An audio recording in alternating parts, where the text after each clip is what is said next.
Hello everyone, welcome to SJECE classes again. Hope you all are fine, doing good and following the instructions. If you are new to our channel, please subscribe, and if you like a video, give thumbs up. Today we are going to start with the first chapter of class 7 geography, that is representation of geographical features. We will be discussing the theoretical part of this chapter.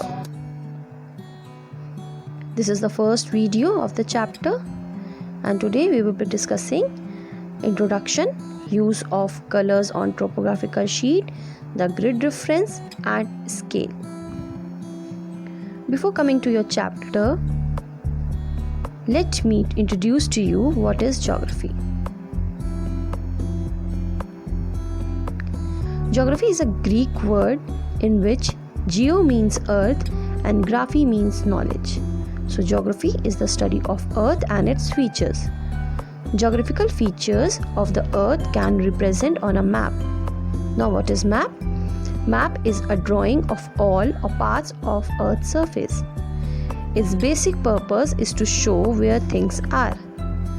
Maps shows visible features such as rivers, lakes, forests, buildings and roads. They may also show things that cannot be seen, such as boundaries and temperature. Maps are drawn on a flat surface. It is a very important geographical tool. Maps can be classified further in 4 parts: physical map, political map, thematic map and topographical map. Physical map is one which shows the physical features of a place like rivers, mountains, forests and lakes. Political map shows the state and national boundaries of a place. Thematic map shows the information about the climate of different areas. Topographical map. Topographical maps are similar to physical maps, which are also known as topo sheets. These are large-scale maps based on accurate survey of the land. These maps shows the natural features of the ground such as hill elevation, drainage, trees and vegetation, etc. They also show man-made features, for example towns, villages, buildings, roads, canals, bridges and other cultural features in detail. All man-made features can be shown with the help of symbols. For every features there are different symbols and colors. Now, what is the purpose behind studying topographical map? These maps are used for a number of applications, like for camping, hunting, fishing and for surveying. These maps serve as a guide for travel. These maps are also used by military to get exact ideas of their locations. Topographical maps also provide useful information to civil engineers, surveyors, town planners, tourists, etc. Navy also use this map for sea navigation. Students of geography also study these maps. In India, topographical maps are prepared by Survey of India Department. Use of color on topographical sheets. The natural and man-made features on topographical maps are shown in colors. Each color used on maps has its own importance. These colors are universally accepted and cannot be changed, both for interpretation of survey sheets and map pointing. Like in a figure, yellow color is used for cultivable land, plateaus, desert and plains.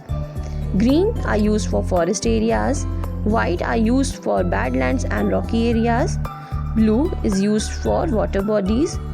Brown is used for the relief feature of mountains. Black is used for dry streams and surveyed trees. And red color is used for permanent huts, settlements and cities. Let us discuss now grid reference. Firstly, we should know what is grid. Grid is a network of lines that cross each other to form a series of squares and rectangles. If you see a globe, you will see number of latitudes and longitudes forming grids.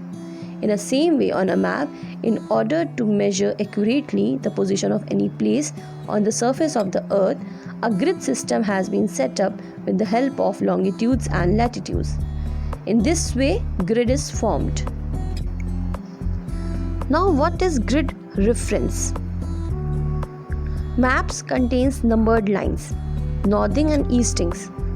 A grid reference is a location on a map which is found using the northing and eastings numbered lines. Grid references are useful for helping a map user to find specific location. In your course, we will study topo sheet number 44D/7. To locate anything on map, one must know how to read the grid reference on the map. Let me tell you point-wise. The topographical map bears the national grid of squares drawn to the scale of 2 cm equal to 1 km, with each square having a side measuring 1 km. The vertical lines are going across the map from left to right or west to east are called eastings. And the horizontal line across the map from bottom to top or south to north are called northings.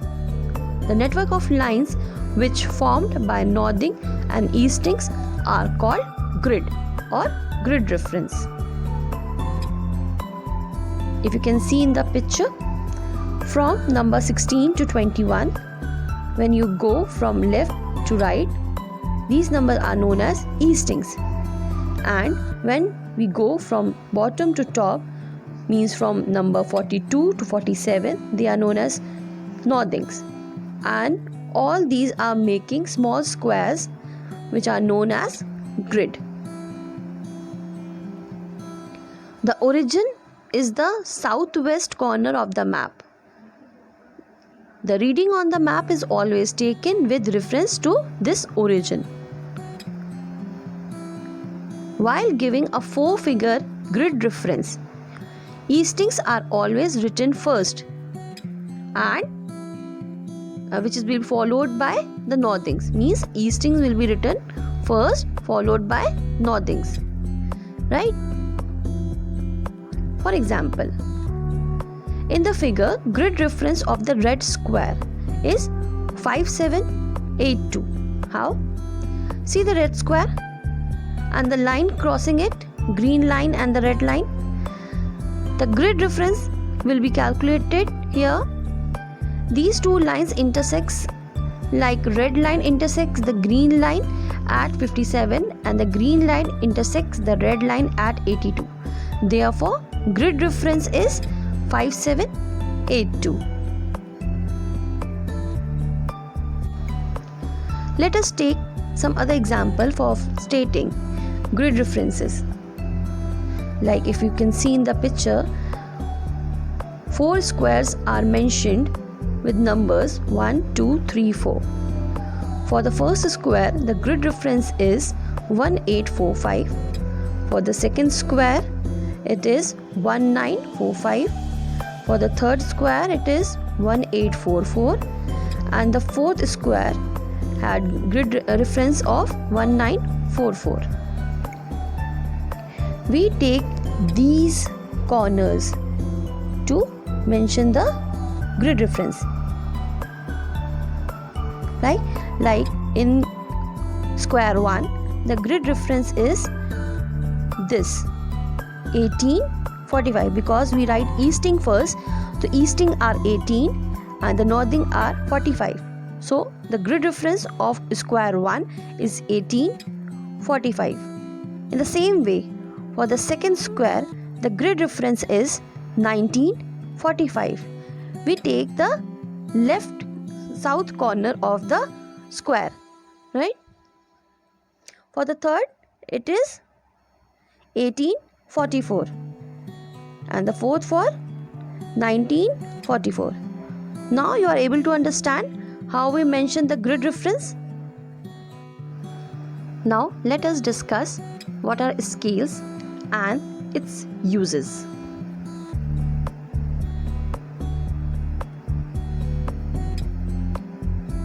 Scale can be defined as a ratio between a distance measured on a map and a corresponding distance on the land, connecting the 2 points representing by the same unit.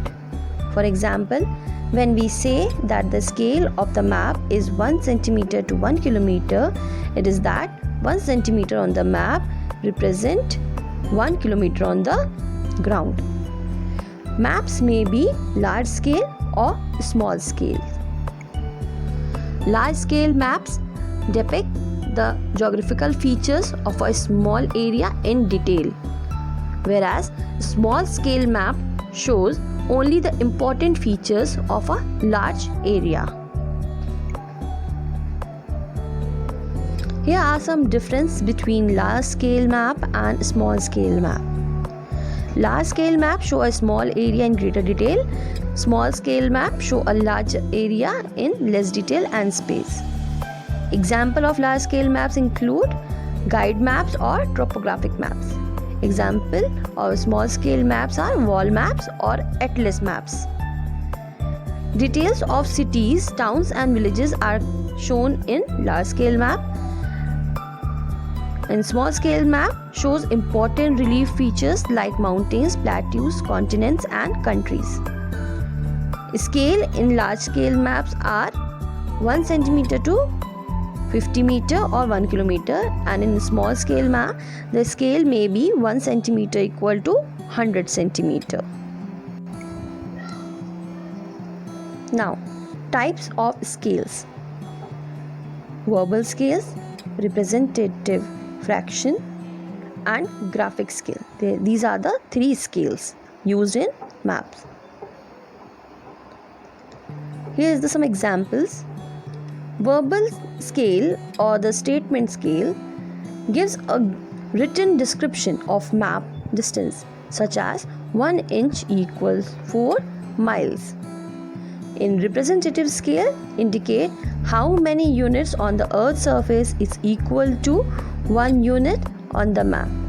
It can be expressed as 1 upon 250,000 or 1 ratio 250,000, which means 1 centimeter on the map equal to 2.5 kilometer on the earth. In linear scale is means of visually shown the scale on the map. It divides into equal portion that is used to show the relationship between a distance on a map and the actual distance on earth. It is the most accurate of the three types of scale. With this, we come to an end to our chapter, the first part of the video. In the next video, we will be discussing measuring distance on the map and the conventional signs and symbols, which are also known as legend. Thank you. Hope you liked our video.